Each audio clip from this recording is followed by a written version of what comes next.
Hey guys, welcome to Trinity's training page. Today we're having a bad weather day, as you can probably hear. I hope that this rain doesn't mess up our audio too much, but we're going to do the best we can. Today our question of the day comes from Thomas Cohen, I believe is how you say your name, Thomas. I know I've probably hacked it up a bunch of times because you've asked me a few questions, and but anyway, today's question was, I had Clint Eisenach ask me, were there any other drills that we could do for dogs to help build confidence on blinds other than the KRD drill, 5-leg pattern blinds, and that sort of thing to build confidence. And what we do a ton of with dogs is we do a ton of sight blinds. We do sight blinds with dogs from the time they start running blinds until they retire and go home. We run lots of sight blinds. If you guys will look on that that question there that Clint submitted, I took a picture of 2 blind stakes. One of them is a white flag pole with tons of ribbon on it, yellow, black, and white, and the other one is just a for lack of a better word, a contemporary blind stake that everyone uses. It's just a orange piece of pipe is all it is, okay? And it's actually screwed onto a piece of an electric fence stake.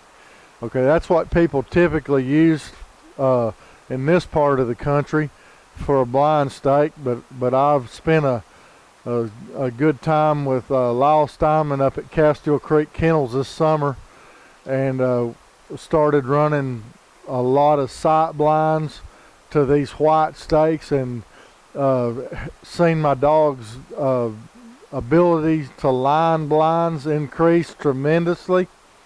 Also seen my dog's confidence on blinds go up tremendously, which allowed me to present my dogs with a lot more difficult blinds. I can put more factors in a particular blind, and the dogs don't seem to get down in the dumps on being handled and that sort of stuff. It helps them finish strong. I've got a little diagram here. I know it's going to be kind of hard to see, but Logan's going to do the best he can with the camera here to focus in kind of on this area right here that I've got this pond drawn on. This is just a pond, a technical pond. It's got 3 points in it.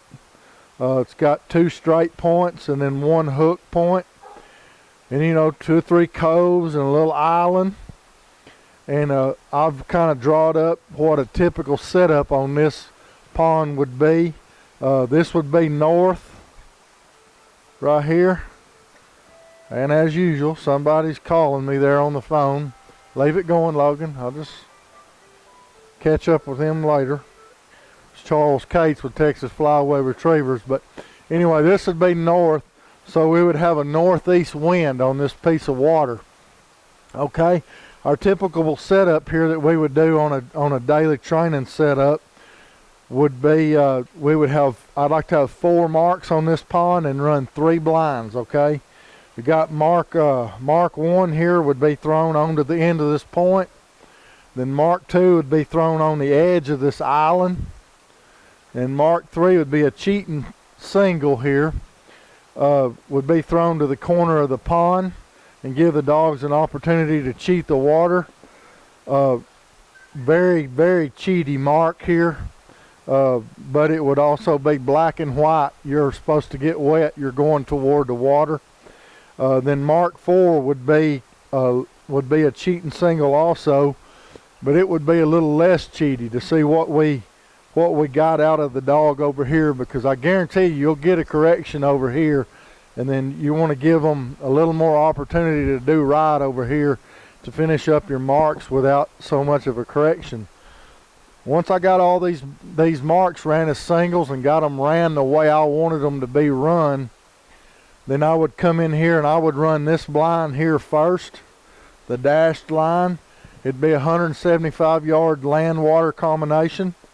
Okay, I'd pick that blind up and then I would come and I would run this bottom blind here, which would be an entry, a re-entry across a point.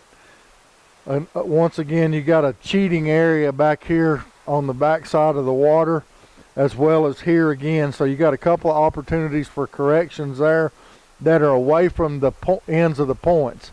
I like to try not to give any corrections here on the ends of these points if I can help it. Those will come back and haunt you in the long run, I promise you. Anyway, finish up your second blind and then come here on your third blind, the solid line here. Swim past 2 points, swim past the island, touch the end of this point. They give you an opportunity. If your dog sucks over here, you can cast them on to the end of the point, get out, and then finish, okay? Now, I'm going to dumb it down for you here, Thomas, okay? When I said make it hard to run but easy to finish, okay? All of this area right in here is difficult for a dog to do, okay? Even a well-trained dog will make some mistakes in this area right here. The edge of this pond is going to be about 100 yards from the line, okay? 100 yards from the line, all right? Our first blind is going to be 175 yards, okay? So the way I look at it, from right here, make sure you can get this in the video, Logan. From right here to right here belongs to me, okay?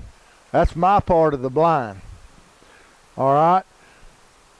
So this 2/3 of this blind right here belongs to me, the handler, okay? This is where I'm going to do my teaching, work on my concepts and everything. From the end of that 2/3 to this area out here where the blind is, this belongs to the dog, okay? This is mine, and this is the dog's, okay? And this is about 75 yards from here to here. I've got one of those white fence stakes out here, okay? Once this dog gets through all these factors here, which this one will be an under the arc blind, past this island, they'll want to try to get into that old fall and whatnot. But once he gets to here, it's my job as a dog handler to put that dog in this area right here on the bank. And I would prefer that this be uphill if possible, uphill. I would try to set that up if I could, uphill going this way. Because I want that dog to come out of that water and I want them to drive uphill to this blind stake. And I'm not going to use orange bumpers. I'm going to use white bumpers, okay? I want that sucker to be as easy to find as if it was a Goodyear blimp landed out there when he gets there, okay? This is the feel-good part of this blind for this dog, all right? Pressure part, feel-good part. Now, the same thing on this blind here. I own this blind from here to here. It's mine, okay? This is the dog down here, okay? This is for the dog. Same thing on this blind. From here to here is mine. You're going to work for me, okay? I'm going to reward you for getting right here with this right here. Big white bumpers and a white stake right here. So I hope that answers your question, Thomas. You know, like I've told you guys before, there's 100 different ways to get to Rome. As long as we get to Rome, that's all that matters, okay? There's going to be some people that tell you this is the right way to do it. Some people to tell you this is the wrong way to do it. But this is the way I do it. It works for me. I believe in it. And all you have to do to be successful doing this is have yourself a well-trained retriever.